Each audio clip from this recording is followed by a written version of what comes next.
This is the Gerard Brennan Disorder Podcast. The dog is in kind of a barky mood, so there may be a few pauses during the proceedings.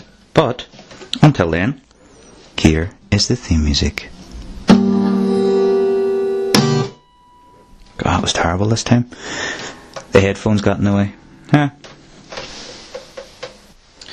So, Mrs. B has taken the brood off to the park for a little while to tire them out ahead of bonfire night here in Dundrum. So, I have a little bit of time, I think. Although, just as I was setting up my microphone in the lovely red lampstand, the dog was barking. I think there's a little bit of extra activity. You can kind of see the bonfire site from my house. And in fact, the window that I'm facing has a perfect picture frame and view of the peak of the bonfire, but for acoustical purposes I've closed the curtains, so I can't actually see it right now. But I know it's there. It's kind of weird. My son, my 11-year-old, has taken more of an interest in the proceedings this year. I don't think he really ever noticed it before, but this year he kept noticing the tractors pulling up with trailer loads of pallets. So he asked me if we could take a walk around and have a look at the bonfire site. And I said, aye, sure, why not? I'm all for, reaching out to different cultures and whatnot. I figure he should get an idea of what it looks like. My kids are in integrated education and whatnot. They have friends from all kinds of backgrounds, so why not be open-minded about it? So I took him over and pointed out the big stack of wooden pallets, and there was a lot of people fussing around, fixing their flags up and whatnot, and nobody approached us or anything. A few years ago I might have been kind of scared to do something like that, to walk in to what wouldn't really traditionally be considered my territory. But this year I had a sort of a who gives a fuck kind of feeling about it. Mostly because, with a mild assessment of some of my neighbours, I'm pretty confident I could kick the fuck out of most of them anyway, so if anybody approached me I wouldn't really be in a whole lot of danger. And but for the most part, in Dundrum it's quite evenly mixed community, and we all get along pretty well most of the year anyway.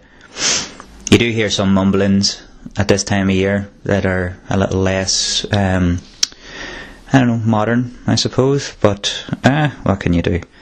It's still one of these sort of slightly contentious traditions, but it is what it is. And, the fire, although visible from my window, it doesn't particularly impact my life. There was a time when the out-of-beat drums and the really out-of-tune whistling would get to me.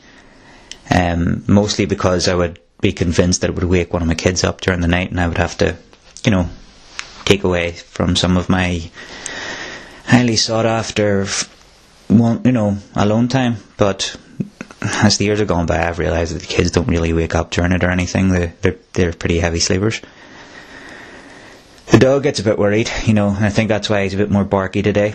And I think there'll be some interruptions, because you can see people going back and forth and climbing up pallets and stuff like that. And I'm sure the 11th night drinking has already begun over in the street that they hold the bonfire, so I can see how he knows there's a different feeling in the air, But what can you do? In fact, I think I can hear a drum, but I'm not sure if the microphone will pick that up. It's not coming through the headphones anyway. But as is traditional, I'll probably have a few glasses of wine with the missus tonight to ensure that our sleeping, which isn't as heavy as the kids, having been on child watch for the last 13 years, we've developed a lighter sleeping pattern, so we're woken up a lot easier. It's harder for us to fall asleep and stuff.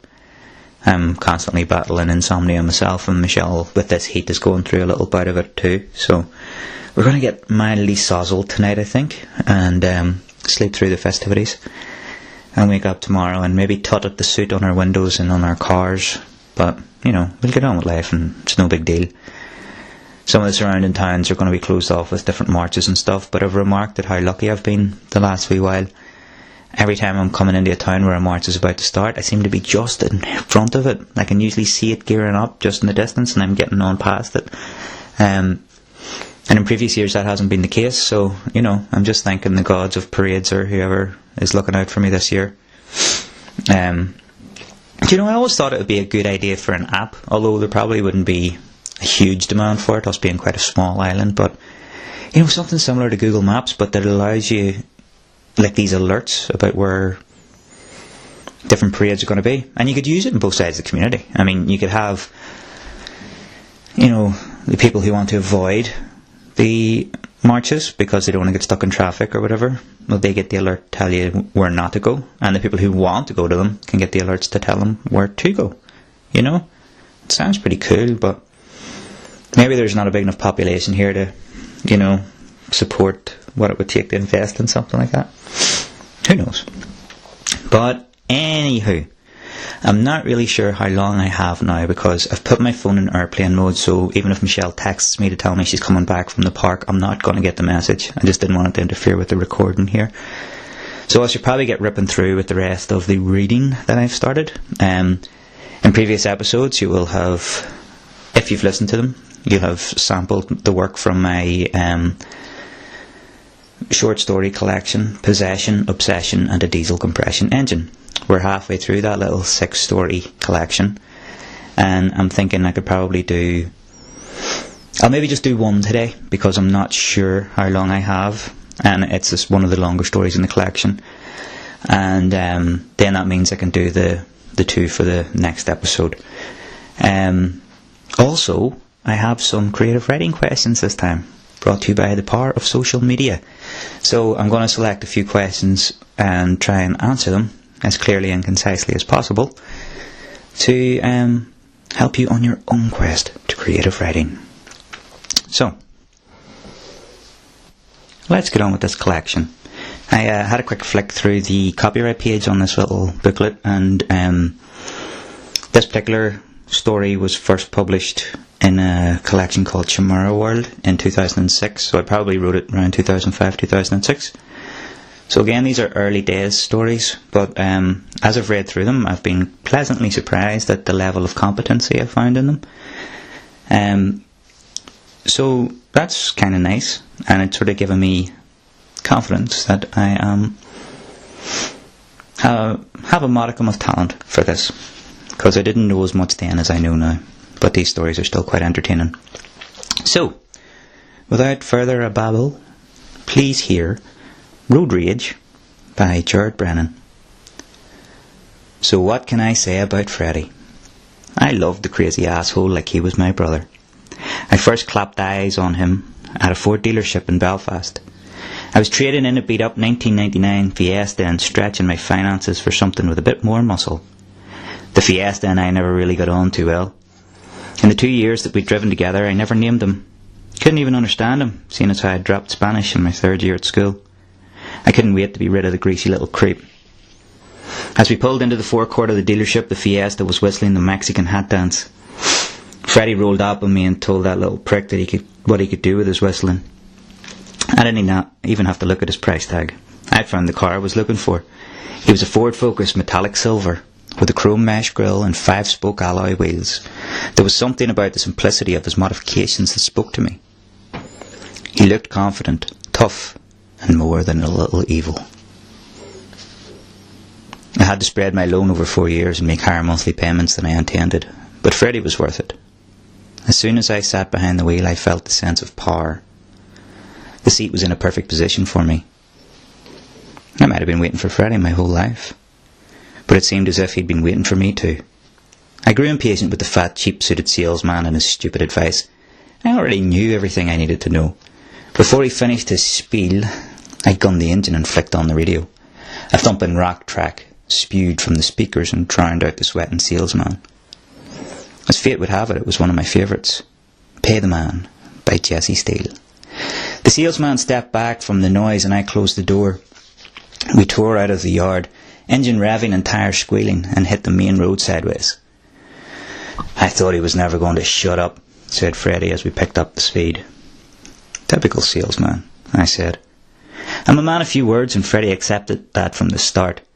We didn't talk that much. That was why I always listened to what he had to say. If it was important or amusing, he would say it. He was a lot like me in that respect. We fast became friends. We had some great times together. I was quick to learn that Freddie had a real eye for the ladies. I knew it would get us in trouble eventually. I just never knew how much. One day I had to pick up some groceries, so I took Freddie to the supermarket. He parked himself beside the most attractive BMW Z3 I'd ever seen. Midnight blue, and wearing 18-inch 7-spoke shoes with low-profile tyres. Needy rich chick. He'd have his hands full with that one, but I wished him luck. I went inside the supermarket and left Freddie to work his magic. When I came back out, Freddie was being nudged out of his space by a Jeep Grand Cherokee. I guessed it was the Z3's boyfriend. I only saw that Jeep push him twice before Freddie reversed and then charged the Jeep head on. There was a hair-raising screech as Freddie's chrome mesh grille rubbed against the Jeep's heavier frame. Freddie's bumper popped out a little and hooked on the Jeep's ball bars. They were locked together. The little Z3 screamed and took off. Freddie and the Jeep reversed against each other in a mechanical tug-of-war. Clouds of white smoke rose as they laid hot rubber on the tarmac. The Jeep had the upper hand until his engine stalled. The Jeep's owner jumped out as Freddie dragged the defenceless vehicle backwards through the car park. The big galoot wasn't going to get off lightly. Freddie spun reverse donuts in the car park with the Jeep still caught in its twisted bumper. He smashed them into the other cars and stray shopping trolleys. He only stopped when the Jeep hit a curb and flipped out of his grasp. Crimped and powerless, the big guy came to a rest on his roof of a few yards away from the now grinning Focus. Freddie then backed up about 50 yards and charged the stricken 4x4. I was about to close my eyes as I anticipated the moment of impact, when Freddie activated his handbrake and turned 180 degrees. Loose grit and stones rained down on the crying, bleeding wreck. Bodywork injuries aside, Freddie looked as strong as ever as he circled his victim. The alignment had shifted slightly in one of his wheels and it gave him the impression that he was strutting. While Freddie performed his victory lap, I overheard the Jeep's owner motor-mouthing on his mobile phone. "This is Officer Black. Get some of the boys down here. I've found the car we've been looking for. The bastard just killed my Jeep." At that moment I knew the situation could only get worse. I dropped the groceries and called for Freddie. By the time I caught his attention, the cops pulled into view. He realised that this was serious when he saw the look on my face, but he didn't panic.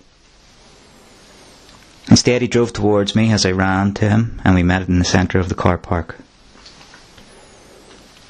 His door opened and I dived in, almost breaking my hip on the handbrake. He tore off onto the road before I could sit up straight on my seat. "What the hell were you thinking?" I screamed. "He had it coming," Freddie said. "It was a crowded car park in the middle of the day, you nutcase." I said he had it coming. I knew it was useless to continue. Besides, I secretly thought Freddie was right. I'd experienced my fair share of bullies and I'd held back far too many times. I was always afraid of something. Maybe I'd get my nose broke, or maybe I'd badly hurt the bully and get arrested for assault. Whatever the excuse, I had too many regrets about not standing up for myself. I admired Freddie's attitude. I'd witnessed Freddie bite for the first time, but I was no stranger to his bark. On a number of occasions, Freddie had scared bigger cars by having the nerve to growl back, and a few times he squared up to them. It was backed off with their tailpipes between their tyres. I also knew he sometimes sneaked out at night when I was sleeping. The odometer gave him away. I guessed he'd been out cruising for coupes, but after seeing the volume and speed of the police response, I guess Freddie had been misbehaving for quite some time now. Those cops were pissed, and so were the squad cars. We'd been trying to shake the cops for a good half an hour when the black Mercedes-Benz SLK cut into our lane without indicating. Not cool. Now, my car was just a Ford Focus, but after the Jeep incident I knew who I had my money on. Freddie put a PIT manoeuvre on his ass and we chewed through the bends like candy floss. We left it bleeding automatic transmission oil on the edge of the road. Freddie, the furious Ford Focus, chuckled as we sped off. I glanced in the rearview mirror to check on the police. They were getting closer, but I felt safe with Freddie. For the most part, I trusted Freddie to choose our route, and only reined him in if he got distracted by a pretty coupe. Even with an ever-increasing amount of cop cars on his tail, Freddie couldn't resist leering at an Audi TT Sports or a Mazda RS X8. parked about this more well-to-do area. He had a thing for rich chicks. As the cops closed in on us, Freddie was still laughing about the big bad Benz he'd destroyed. I looked in the rearview mirror and saw the wheeling cop cars had passed the metal carnage. They were getting too close. Thank God for the underprivileged police service of Northern Ireland. If this were America, it would have attracted a swarm of helicopters by now. I stomped on the accelerator and Freddie roared with aggression. He picked up speed as we tore through a residential area. A young boy cycled on the footpath ahead of us. Freddie mounted the curb. It took all my strength to wrestle with his steering wheel and pull him off target. He complained, but I ignored him. I was all about the eye for an eye school of thought, but Freddie was verging on psychotic. That little kid was just minding his own business. I decided that I would need to have a long chat with Freddie when this thing blew over. The street behind us was curb-to-curb cop car, and we were running out of road. I started to panic.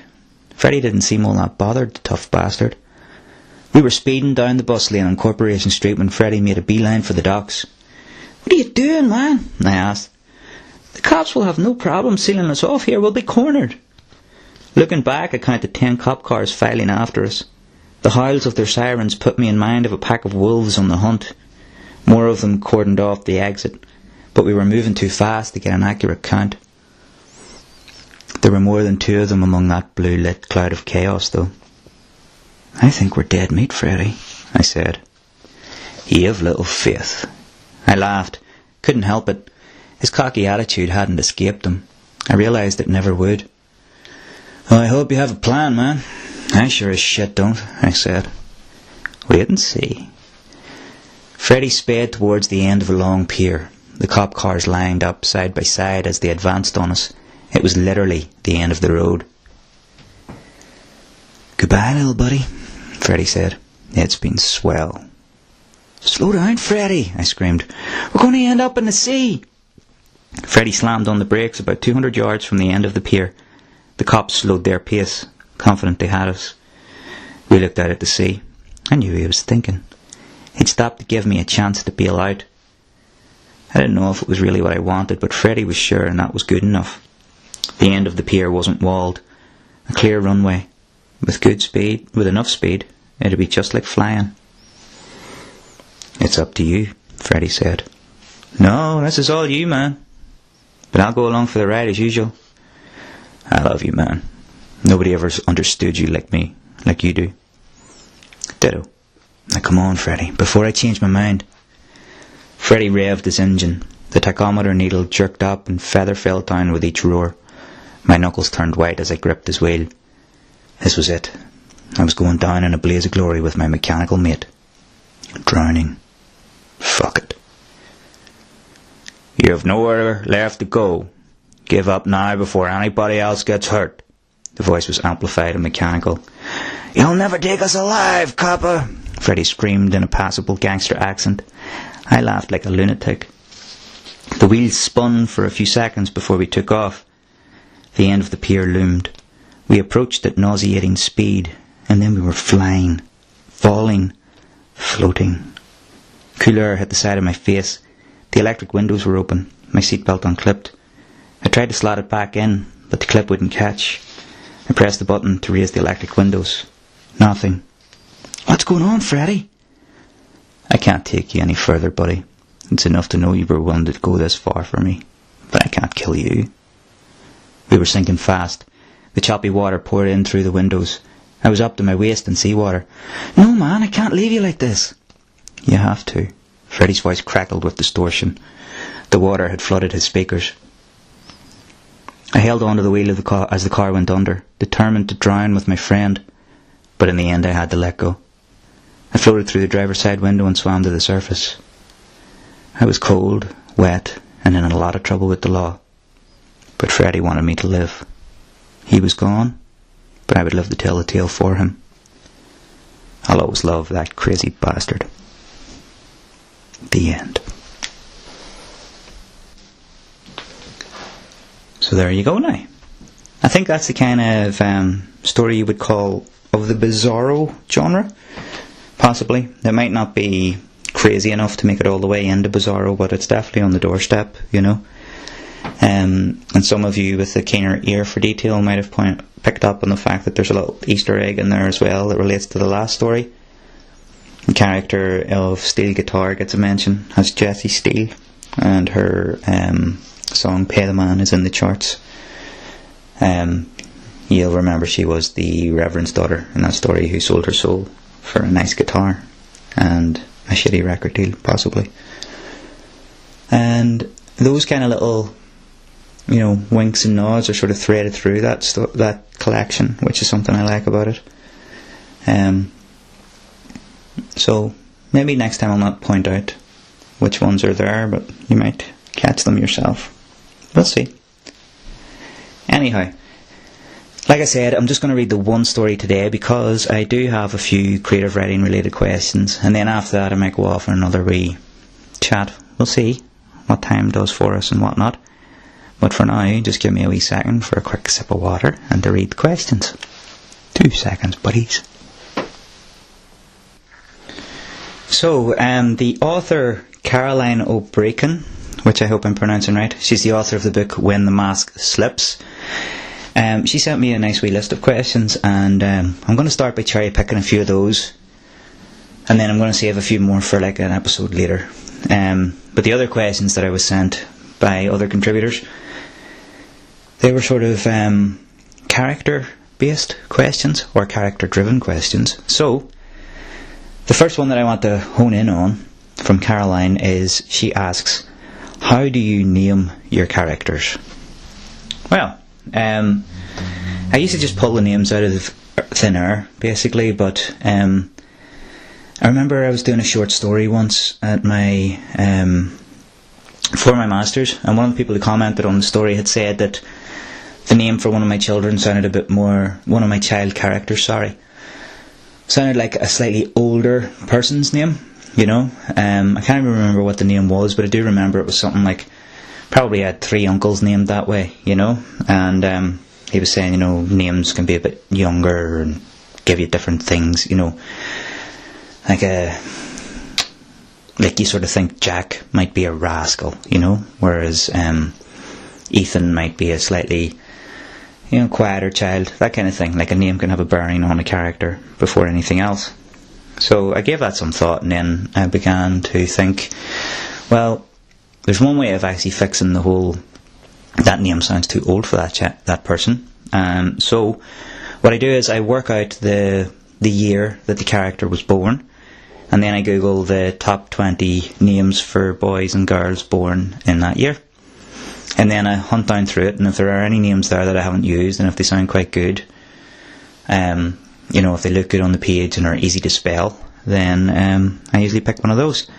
And then I'll pick a surname. I try to avoid the whole Stan Lee method of naming people, where he had like Bruce Banner, Peter Parker, a lot of alliteration in his characters' names.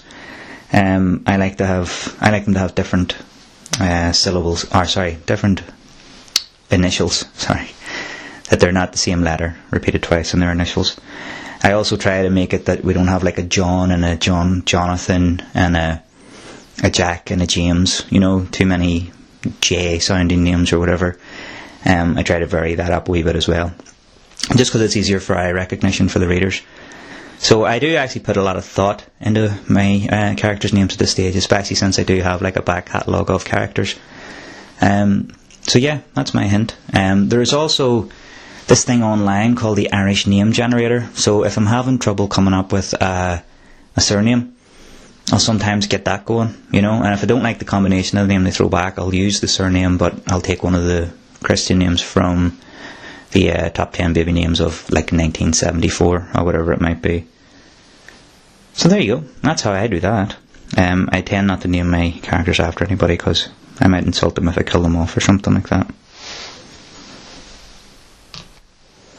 Another question from Caroline, which is sort of loosely related to characters, is have you any tips for writing good dialogue? Yeah, I guess I do. I mean, I feel that dialogue is something that kind of comes naturally to me anyway. I'm not sure why. Well, I have like a vague theory that I've always been sort of like the quiet kid that listened to other people, you know. If there's a room full of quiet people and no one else has taken up that position of, you know, chief entertainer, then I'll speak up, you know. I'll try and crack jokes and break the ice and get the mood more comfortable. But if I'm in a room with a bunch of noisier people, I'll happily sit back and just listen to the crack, you know. I don't have to be involved all the time. I don't have to be the loudest voice in the room. And I think that served me well, because more time listening to people informs a better appreciation for how people actually talk, you know. I also, from time to time, when I used to take like the bus into Belfast and stuff like that, I would purposely unplug my headphones for like a half an hour or something and maybe eavesdrop on a conversation going on behind me, or further down the bus, because some people, they just do not modulate their volume whatsoever, and they talk about some of the craziest shit ever as if they're in complete privacy, and they just don't give a damn who might be listening. So in my mind, that's fair game. I don't think it's really all that sneaky or anything. You know, I'll pop the earbuds out and all so that they know fine rightly I can hear them. But yeah, that's fair game to me. And usually I hear from the kind of people that I wouldn't always want to get into a conversation with, you know, people who might make you feel uncomfortable or who are a bit creepy or something like that. And that can help you when you want to write a character like that, you know. So sometimes sitting near dodgy people, you don't have to actually interact with them to get the measure of them. You can just listen into what they do a bit. Another thing that I like to do is I like to read out my dialogue out loud, which is one of the reasons why when I'm reading my stories you'll sometimes hear me having a bit of fun with the characters' voices. You know, I'll give them a different thickness of accent or a tone of voice or something like that, because I want to play with my characters as well. You know, I don't want to just be doing this and, you know, churning out words just for the sake of it. I actually want to get to know them a bit and enjoy them. So I'll have a conversation with myself, I suppose, in their separate voices, and it is a lot of fun. You know, you can record it and listen back and think, does that sound right or whatever, which can be good. Another thing you should really keep in mind when you're writing dialogue is that people tend to talk over each other, and they don't always directly answer each other's questions, you know. Just listen out for that next time you're talking to somebody. You know, there's a lot of things that don't get answered directly, or subjects that get changed quickly. There's a lot of things that don't actually get said as well. You know, there's a skill of not writing too much dialogue, you know, which you must also consider if you want it to be completely realistic. I feel that sort of the shorter the dialogue, the better as well. You know, if you feel it like a character's chunk of dialogue is spreading over half a page or something like that, you got to think nobody's going to be sitting listening to that person for that long, unless they happen to be a particularly overbearing person, or they're a teacher or something like that, or like me, you're not in the room to stop me from talking, you know. But if you're in conversation with someone, they'll be interrupted before they get like 5 sentences in, you know, or they'll be challenged on something they've said, or the subject will simply be changed because the person they're talking to is bored. So yeah, those are my things. Try reading it out loud. Actually listen to the way people talk, you know, and remember not to run on too fast. Oh, another thing is sometimes I give my main character like a little phrase that they get to say, and only that person gets to say it. Just because we all do have our little wee sayings, you know. Like I'll say keep her lit quite often at the end of the podcast. That's something I've adopted. It's something that people used to say in One Point and stuff, and they would be talking about their cars, you know, keep the engine roaring, keep her lit. But I kind of like the whole, you know, how lit is kind of an abbreviation of literary, or literature. So, you know, it's nerdy, but it's fun and it entertains me. So yeah, those are my dialogue tips. So I'll answer one more from Caroline just because I like it, and that question is, do I edit as I write? And the answer is yes. Unfortunately, I kind of over-edit as I write. It can slow me down. I have friends who can bang out a first draft of 90,000 words in a few months because they just, you know, they accept the fact that the first draft is going to be something that is imperfect, and they are happier to put the work into the editing process. Whereas I like the construction of sentences. You know, I'll shape it and sand it and, you know, chip the edges off it and oil it and everything, and just make sure that it's just lovely, as much as I can. Sometimes I'll hit a flow state where that doesn't feel just as important to me, and I'll leave a litter of repeated words and typos and things like that. But for the most part, my first drafts are usually very clean, and it usually means that I only ever really need 2 or 3 drafts in any novel that I write, because I edit as I go. But I think time-wise it doesn't really save me much. I'll have a lower output than most of my writing friends. If anything, it could slow me down more than they are, because I do think it's easier to rewrite than it is to write.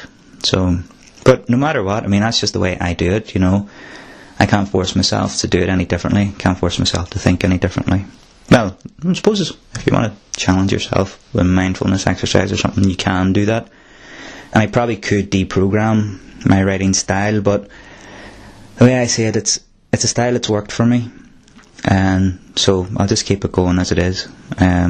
So yeah, I do edit as I go, and as a result I get cleaner second and first drafts than an average writer does. But it also takes me a very long time to write that first draft. Now this next question is from my brother, my big wee brother as I call him, because although he's younger than me, he is 6'1" possibly, and he's definitely much bigger than me physically. I'm more handsome though, so it evens out. Anyway, Mark's question is a really good one. Mark has a creative mind himself. Although he doesn't write books, he works in the movie industry. So and he's obsessed with film. So I'm not even surprised that he came up with quite a good question. But here it goes. Mark asks, do you ever find yourself favouring one character over the rest as you write, to the point where you're giving them the best bits, funnier lines, etc., then realise that you need to make a few changes to show some love to someone else? Which is a really cool question, right? A really in-depth one. And yeah, I do think I've been guilty of doing that. You do get fond of certain characters. I got so fond of the character Wee Danny from Wee Rockets that I wrote a spin-off novella that features just him. I just wanted to know more about that guy, and he cracked me up. So even though he wasn't the main character of Wee Rockets, I did feel like I wanted to spend more time with him. So he probably got the bulk of the funniest lines in Wee Rockets as well as a result, just because I did like him so much, but also because he was one of the sharper members of the Wee Rockets gang, whereas the main character Joe had portrayed him as a little bit slower, and that was why he was able to get taken advantage of by his father. He wasn't just as quick thinking as Danny, he wasn't as confident, he couldn't come up with the funny lines just as easy. But I didn't completely ignore him either, and there were times when I was redrafting where I thought, no, I'll have to give this joke to Joe or something, because I do want these characters to be likeable, even though they're rogues. So yeah, that does tend to happen, and sometimes you have to look at it and balance it out. And also, you have to remember that not everybody, there are very few people in life who are just 100% charming 100% of the time, who are always funny, who are always switched on. If you want your character to be realistic, you got to give them those off moments that we all experience as human beings as well. So it isn't really doing the character a disservice to pull some of the funny lines away from them. If anything, it makes them a deeper, more complex character. And this kind of relates a wee bit to Caroline's dialogue question as well. In that sometimes a lot of the ways that I find my characters is that I go on a little dialogue spree with them. I'll have two characters in a situation where it's a quieter moment, there's not as much happening, but there's a little bit of character development going on, and I'll maybe write 3 pages of them just bullshitting back and forth at each other, sort of like Kevin Smith or Quentin Tarantino would do in a movie, the big long dialogues. But then that doesn't really work as well in a novel, especially a high-paced crime fiction novel, as it would in one of those style of movies. So then I'll have to get, the delete key out and hack it up a wee bit. But, it still gives me time to get to know the character when I go through that process. So even though those words are sometimes wasted, it's not a wasted effort. I get to understand the character a little bit more through that. And then sometimes those edited chunks of dialogue, you'll find a little bit of gold that you can sprinkle among the other characters. They can have that funny line in a chapter further down the road. So that can help shine up their character a little bit as well. I hope that answers your question. little bro. And the final question today is from Lawrence Ray, who is a writer who is very deeply involved with the Lexicon writing group in Belfast. They seem to meet quite often and are very active. You know, you can get a bit of creative writing workshop experience there if you want to join. They have a good active Facebook page as well, which Lawrence seems to be the most active member of. He's been very kind and shared a lot of events that I've had up lately and everything, so thank you for that, Lawrence. And I wish you all the best in your writing. And I hope that if anybody out there is thinking about joining a writing workshop, that they'll consider Lexicon. So, you know, just get out your Facebook, search for it, and you'll find out whether weekly meetings, or I think they might be bi-weekly meetings now, but you can find them easy enough. And if you don't know where to find them, give me a shout and I will get on to it. So, I've just noticed another question came in 12 minutes ago. I might actually do that one too, because I quite like it. But anyway, for Lawrence Ray's question, that was, when the characters take over the writing, do you worry that you're going insane, or just put it down to your imaginary guru taking the reins and ignore the insanity bit? I like this question, because I recently discovered that although I thought I had a very strong mental constitution, it turns out that I am a little bit unstable. I haven't had the best of mental health recently, and that has affected my writing a little bit. And I think that has come from not giving in to the voice as much as I used to. You know, I was finding different distractions and things like that. Working in an office, losing more time, getting more caught up in the actual trying to get my writing out there than the actual doing of the writing, which isn't good for a writer's brain, I don't think. So I think sometimes you do have to shut up the voices and make some sort of creative decisions to make a book go the way you want it to go, especially if you're trying to sell it to a contemporary publisher. But at the same time, you have to recognise that you're doing this because you want to do it. You know, you're not really. It's unlikely you're going to get super rich as a writer. It really is. Like there's a 1% out there, like J.K. Rowling or Lee Child or whatever, who kind of finance everybody else's writing by bringing in a lot of money to their publishers. So you can't really hate on those writers either. You know, they are helping those publishers continue to operate financially so that they can take a risk on the smaller writers like me. Although I'm not with one of their things yet, but in the future, who knows what will happen. So one of the good things about not being a super bestseller is that you do have a little bit more creative freedom. So sometimes you can just let that character take over. Just let the voices do whatever they want to do. Let them argue on in your head and take a little bit of direction from them. And you can call that the muse or whatever, or you can call it just your brain firing on synapses or refusing to stick to the plan that you've so meticulously created for it. Or, you know, you can imagine that you are a little bit insane, but you have to let that insanity out just a little bit every so often, just so it doesn't get all backed up, you know. I used to think that going training and everything was the main thing that would keep my mental health in great shape. And it does have its benefits, you know, it is a very good thing to do. But the problem is that sometimes I can get overly obsessed with things, so what will happen is I train more than I should. You know, I don't strike a healthy life balance, so I'll train a lot, spend a lot of time with my family, make sure all my work and my part-time job is done, but maybe not devote enough time to the writing projects that I've set up for myself. And that's when I start getting that creative frustration or that little mental frustration. You know, physically I feel great. You know, on the outside I look like I'm doing very well. There are a few things happening going on and whatnot. But inside I'm freaking out a little bit, you know, because it was a good year for me creatively. Disorder came out. One of my plays was on for a few nights and it looked like everything was going really, really well. But mostly there's the little voice in the back of my head which isn't really handy for characters, and it is going, you're going to fail next time, it's never going to be this good again, you never should have been a writer to start with, you're a phony, you know. And that's something that a lot of writers I think have to contend with, or academics, or any sort of creative field. But you just have to quiet that, and hopefully from now on I can push that aside and let the characters that are talking inside my head take over a little bit more. So, Thank you, Lawrence Ray, for allowing me to open my slightly disturbing mind a little wider to the audience of my podcast. That was a really good question. But what I think you're hinting at is you're asking, do you let yourself have a bit of mildly guilty fun when you're writing? Don't always stick to plans or whatever. And yeah, I do. I think that's where you find the joy in your writing. Just let it go sometimes and keep her lit. When I flipped the phone from airplane mode and back, I noticed another question from a guy I used to fondly call the Barefoot Poet. We were on the same module together in the Masters of Queens of Creative Writing.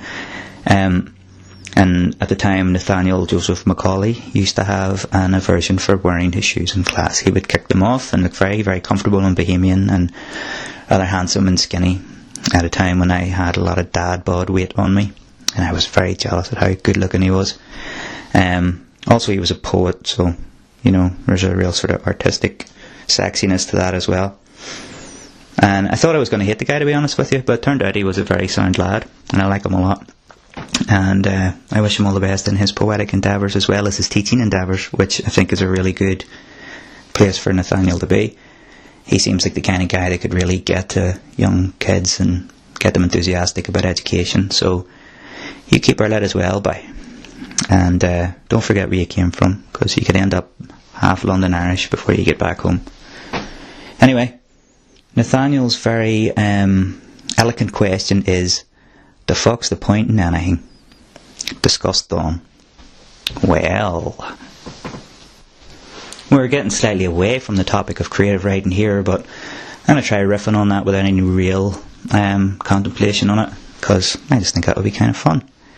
But the fuck is the point of anything? It is a really, really good question. I mean, let's do a little callback here and wonder, what is the fuck of standing around a bonfire tonight, getting drunk on cheap cider, screaming and dancing to drums that are out of syncopation, and eventually falling back into some 1980s hits that are blasted through a tinny shitty speaker until 2 o'clock in the morning, and then having to clean your street up the next day? What's the point of that? I don't know, but if I were to guess, I would say it's a sense of community, a sense of belonging in what people jokingly refer to as our culture. But at the end of the day, it is a culture. It's a sort of a community for people who don't have the maybe the same depth of mythology or whatever to draw on, or culture, because it's a funny kind of island. We've divided ourselves and created new little bunches of people among us, and some cultures are more ancient than others, and I feel that a lot of emphasis gets placed on this season of orange marches and bonfires because there isn't a whole lot else to draw from now.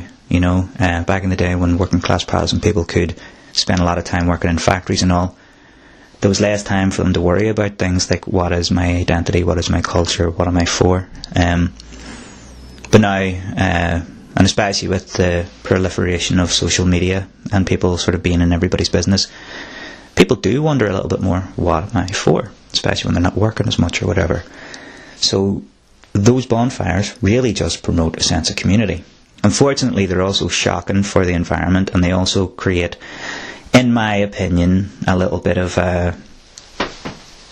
distaste between some community members, because some people don't really want to think about barbecues or bonfires and stuff during barbecue season. And some people see it as a challenge against their own identity.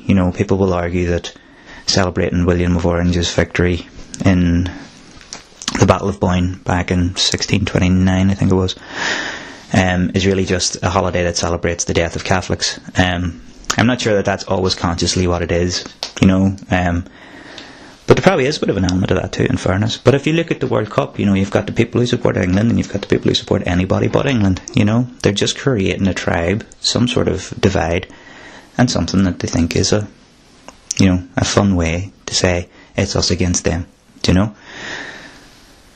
But I think that kind of gets in the way of what the fuck everything is all about, Nathaniel. Do you know that?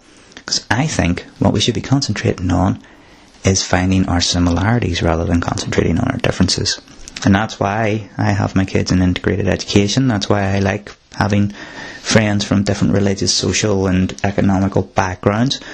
That's why I'll never turn my back on someone because they have a different political, ideology than me, or because they believe in some different kind of version of the big man in the sky than I might personally believe.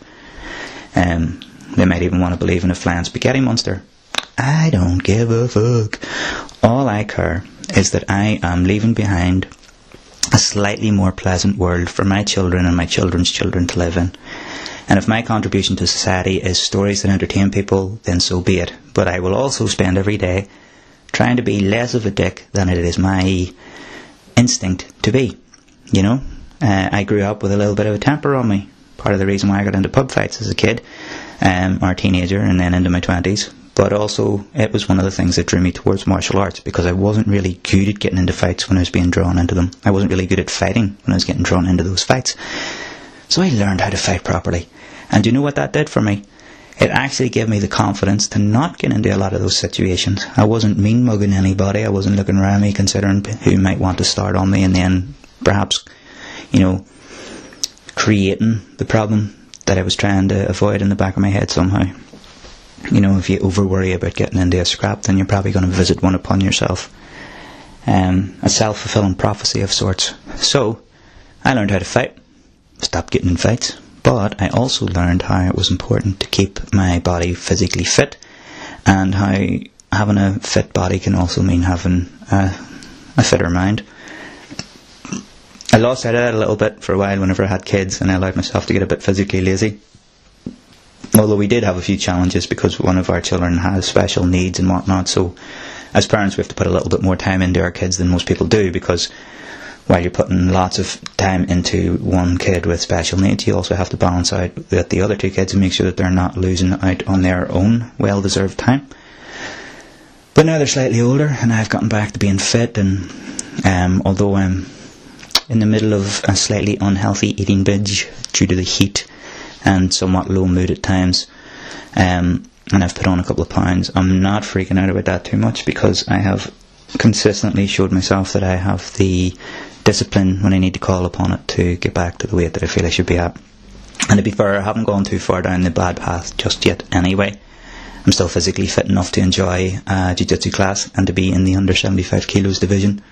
So I'm knocking about at about 71 kilos at the minute, which means I don't have to wrestle the big massive 6 foot dudes with loads of muscle, which is nice. But yeah, that's what the fuck it's all about, Nathaniel, I think. It's about feeling like you've made a difference, that you've helped somebody feel better, whether that be through your poetry or your stories or through your teaching or through the children that you leave behind, hoping that they will be nicer people than you were and that they will be more successful than you were, because you've led them by example and tried your best by them at all times, and that eventually people will figure out that they should stop fucking bringing up all these little arbitrary divides between us and get together and do something great. Like, I don't know, maybe the old hippie in me wants to see us do something better for the planet, Who needs loads and loads of money? Why do we have to keep ignoring things like climate change and stuff like that? Or, the environment getting worse, or burning tyres for the sake of some battle that happened, who gives a fuck when? When I get together and figure out how to make our country better, save a few fucking whales, hug a few trees, whatever. There's a little bit of a hippie in me. What are you going to do? Other than that, I say, drink and be merry if drinking is your thing. If smoking weed and being merry is their sort of thing, do that too. If you like cocaine and you're not hurting anybody else to do it, do that too. Although you're probably financing some criminal. Sorry to ruin your buzz. But yeah, buying illegal drugs probably does mean that you're financing other criminal activity, so you might want to think about the moral position that puts you in. But yeah, if you like to party, if you like to go walking in the mountains, go walking in the mountains. If you like to box, if you like to wrestle. If you like to babysit your nieces and then be glad that you don't actually have full responsibility for these kids when you bring them back to your ever grateful siblings, do that too. Do whatever floats your boat. Be happy, be nice. Most importantly, don't be a dick. Thank you. Now, I feel like I got a little bit excited there, so I'm going to try and bring this back down a little bit for the end. We'll sort of, we've hit our crescendo now. This is the little fade out. Sorry if I got a bit mad. Well, I don't think so. I think I was just being a wee owl hippie, but yeah, if you disagree with what I said, so what? I don't really care. But rather than go back to any sort of opinion-y kind of stuff, I'm going to sign out of this place with a little message that I got from someone who listens to the show. This was a lot of fun to read, and if this person isn't traditionally a creative writer, but I feel like I've given them this little inspiration to write to me, and in their own way they have created a narrative that I find really, really fun. I'm changing the name of the person and the place in which it happened, just because I'm a little bit paranoid about criminals and stuff like that, and there's a little thing about how there was a bit of a crime going on, but not by the person who wrote this to me. They're a charming individual, and you know who you are. Thank you for sending me this little tale, and I hope you enjoy my reading of it. Sandra gets home from a long day at work to hear her crackhead neighbour screaming along to the same Mariah Carey and Whitney Houston and Mariah Carey songs he has been playing at top volume for the past 3 nights in a row. The very same 3 fucking songs as he's been playing on and off for the past 9 weeks in a row. Sandra's neighbour decides he is feeling his harmonies tonight more than ever, and decides to pause the music intermittently to really appreciate his long, non-lyrical screams. Sandra is tired of liaising with the noise complaint team of Aberdeen City Council and calls 101 to tout on her crackhead neighbour so she can get some sleep before 1 a.m. Sandra feels proud as the neighbour's music stops, followed by the police car doors slamming. Sandra feels like she has won this round. Sandra begins to get ready for bed, and with a feeling of relief before she hears her neighbour muttering angrily to himself about his performance being cut short. Sandra really wishes Aberdeen's walls weren't so thin for many reasons. Sandra decides to make her lunch for the morning, and to distract herself from the fact that she lives alone in very close proximity to a disgruntled crackhead. Sandra is no longer used to silence, and starts to miss that Mariah Carey song, and the Whitney Houston song, and the other Mariah Carey song. Sandra needs to fill the silence to de-stress before bed. Sandra has a great idea. Sandra begins to chop up her lunch to the comfort of her friend's podcast. Sandra sees what will be read today, and is excited to finally listen to some Edgar Allan Poe. Sandra smiles at her friend's recollection of his first memories of one of his favourite writers and one of his favourite tattoos. Sandra realises she has maybe not picked the best time to listen to some horror prose. Sandra realises that she may have picked the worst time to listen to some horror prose about a neighbour killing their neighbour. Sandra wonders how anyone is going to hear her beating heart for the sound of Mariah Carey and Whitney Houston and Mariah Carey. Sandra doesn't know why that's written in third person, but Sandra still enjoys your podcasts anyway. The end. Thank you for that, Sandra, if indeed that is your real name, which we know it is not. I enjoyed that immensely, and I'm really glad you wrote to me about it. If anybody ever else feels like writing something like that to me, I will absolutely read it out, and should there be any legal worries, I shall not use your real name. So, with that said, I'm going to have to get going here. Oh, I forgot to tell you, I started writing a new novel. I was thinking about reading it out, but this podcast is already closing in on the hour mark, so I need to get going. I feel like I've already pushed my luck far enough. The kids will be home very soon. I might be able to write another few hundred words if I get cracking on it now. And I have things that I need to do later on as well. I'm helping teach children's jiu-jitsu class up in Lisburn at the minute, and that was a lot of fun trying that out for the first time last week. So I'm eager to get doing that again.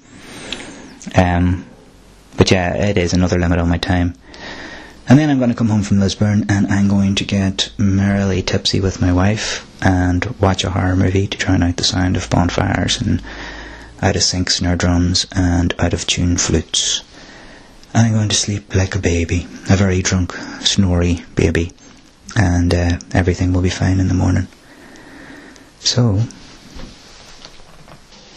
these are all lovely, so yous are. Keep her lit. I'll be chatting to yous again soon.